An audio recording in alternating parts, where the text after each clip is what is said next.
হলো নেসলে কোম্পানির পুষ্টি মিক্স সেরেলাক। এটা 11টি ভিটামিন দিয়ে তৈরি। এটা বাচ্চাদের হেলথের জন্য খুবই কার্যকরী। এটা খাওয়ানোর নিয়ম হলো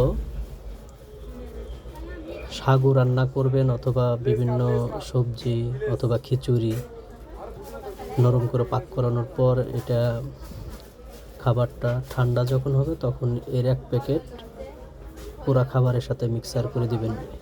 এটা দিনে একটা করেই, 2টা করে না, একটা করেই খাওয়ানোর নিয়ম। তো এইভাবে বিভিন্ন খাবারের সাথে মিক্স করে খাওয়াইতে হবে, কিন্তু পাত্রটা অবশ্যই গরম পানি দিয়ে ফুটিয়ে ধুয়ে নিতে হবে সর্বপ্রথম, আর খাবারের সাথে মিক্স করে খাওয়াতে হবে। পুরাটা একটা প্যাকেট প্রতিদিনে যে খাবারটা বাচ্চাদের জন্য রান্না করুন, ওই পুরাটা ওই খাবারের মধ্যে মিক্স করে দিবেন।